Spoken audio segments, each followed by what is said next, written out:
अशा तळणामध्ये आज आपण बनवणार आहोत बिना तेलाचं मोहन न देता अजिबात म्हणजे तेलकट न होणारी खुसखुशीत आतमधून पोकळ काटेदार अशी मस्त अशी खुसखुशीत चकली। तर ही चकली आहे भाजणीची चकली आहे। 6 महिन्यापासून पीठ होतं तरी अजिबात खराब झालेलं नाही हे पीठ। जसं तसं 6 महिने 7-8 महिने 12 महिनेसुद्धा हे पीठ राहू शकतं आरामात। तर आज आपण मस्त अशी चकली तयार करणार आहोत आणि तेही अशी मसालेदार हिरव्या वाटणाची चकली तयार करणार आहोत। तर हिरवी मिरची घेतली, इथे कोथिंबीर घेतला आहे, कढीपत्ता घेतलेला आहे आणि थोड्याशा लसूण पाकळ्या घेतलेल्या आहेत। आणि आता इथे मिक्सरच्या भांड्यामध्ये संपूर्ण साहित्य टाकून घ्यायचं आहे। थोडंसं इथे मीठ घालायचं आहे, चांगल्या मिरच्या वाटून झाल्या पाहिजे म्हणून, आणि 1 चमचा इथे जिरे घालायचं आहे। आणि हे सगळं साहित्य जे आहे ते थोडंसं पाणी टाकून आपल्याला वाटून घ्यायचं आहे। सुरुवातीला फिरवून घ्यायचं, नंतर थोडंसं पाणी टाकून घ्यायचं आणि असं छान असं बारीक वाटण तयार करून घ्यायचं। बरेच जण साधा तिखट वगैरे असं टाकून तयार करतात, पण मी छान असं वाटण तयार केलेलं आहे। इथे माझ्याकडे भाजणीचं पीठ आहे, 4 ग्लास पीठ आहे। हे 4 ग्लास म्हणजे जवळपास 1 किलोच्या प्रमाणामध्ये मी तुम्हाला दाखवत आहे। तर ज्या ग्लासने मी इथे पीठ घेतलेलं आहे भाजणीचं, त्याच ग्लासने मी इथे 2.5 ग्लास पाणी घेत आहे। पाण्याचं प्रमाण अगदी जास्त घ्यायचं नाही, जेवढं दाखवलेलं आहे तेवढंच घ्यायचं आहे। तर पाण्याला आणि भांडं थोडंसं मोठं घ्यायचं आहे, पातेलं जे आहे ते थोडं मोठं घ्यायचं आहे आपल्याला, कारण आपल्याला इथे उकळ काढायची आहे। तर पाणी चांगलं उकळलेलं आहे, तर हे संपूर्ण जे साहित्य आहे वाटलेलं वाटण जे आहे ते पूर्ण टाकून घ्यायचे याच्यामध्ये। खूप छान अशा इथे चकल्या आपल्या तयार होतात इथे। तर इथे मी ओवा घातलेला आहे, हळद घातलेली आहे आणि मीठ घालायचं आहे। आणि तिखट मी थोडंसं टाकलेलं आहे, कारण मिरच्या भरपूर टाकल्या आहेत त्याच्यामुळे तिखट घातलेलं आहे। आणि इथे पांढरे तीळ टाकलेले आहेत आणि हे चांगलं मिक्स करून घ्यायचं आहे। आता याला उकळी वगैरे येऊ द्यायची नाही आणि डायरेक्ट इथे हे पीठ जे आहे ते संपूर्ण पीठ इथे थोडं थोडं करून टाकायचं आहे, जेणेकरून पिठाला गुठळ्या झाल्या नाही पाहिजे आणि व्यवस्थित असं मिश्रण जे आहे ते घोटून झालं पाहिजे। तर थोडं थोडं करून आपल्याला हे टाकायचं आहे पीठ।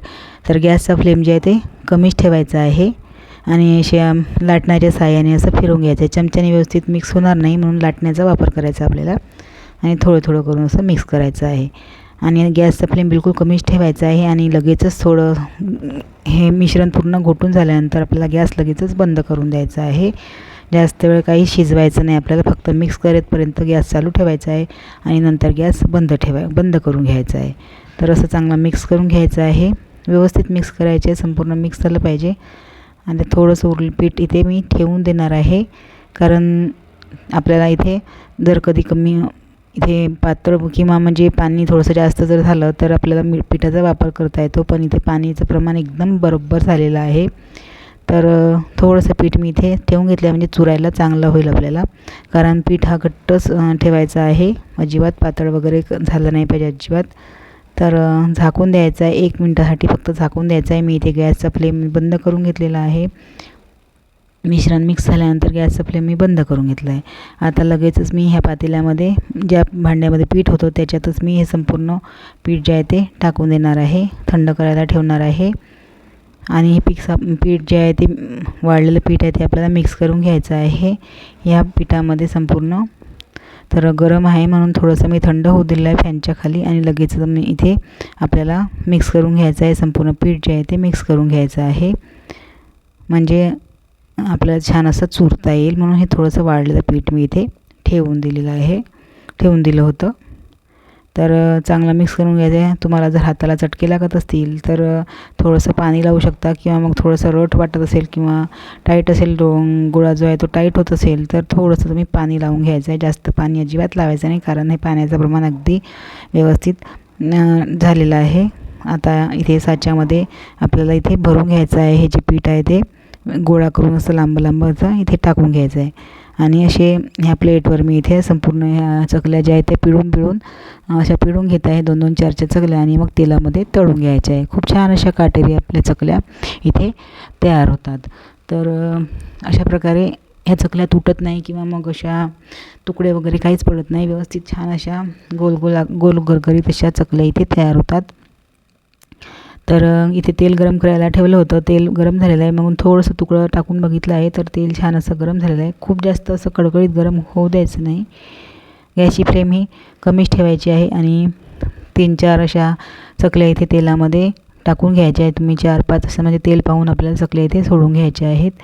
तर आलटून पालटून मस्त अशा मंद गॅसवर थोडा वेळ मंद गॅसवर ठेवायचं आहे आणि ज्यावेळेस काढायची आपल्याला चकली त्यावेळेस गॅसचा पॉवर थोडा मोठा करून घ्यायचा आहे आणि नंतर ह्या चकल्या ज्या आहेत त्या तळून घ्यायच्या आहे. बघा अशा काढून घ्यायच्या आहे. मस्त असा कलर आलेला आहे, खूप सुंदर असा कलर आलेला आहे आणि काटेदारसुद्धा ह्या चकल्या झालेल्या आहेत. तर संपूर्ण चकल्या मी अशा प्रकारे तळून घेतलेल्या आहे. मस्त अशा बघा इतक्या मोठ्या ह्या चकल्या तयार झालेल्या आहेत आणि बघा किती छान असे काटे आलेले आहेत ह्या चकल्यांना आणि मस्त अशी तीळसुद्धा दिसत आहे याच्यावर. आता मी बघा हातावर दाखवत आहे तुम्हाला, अजिबात तेलकट झालेलं नाही आहे किंवा अशा नरमसुद्धा झालेल्या नाही, मस्त अशा खुसखुशीत झालेल्या आहे. तर तुम्हाला तोडूनसुद्धा दाखवते, किती छान असा आवाज येत आहे आणि आतमधून पोकळ झालेले आहेत आणि ज्यांना दात नाही ते सुद्धा हे चकली खाऊ शकतात. बघा कसे छान अशा पोकळ झालेल्या आहे आणि खुसखुशीत झालेल्या आहे एकदमच. ज्या आपण तेलाचं मोहन दिलेलं चकल्या करतो त्याच्यापेक्षाही सुंदर झालेलं आहे.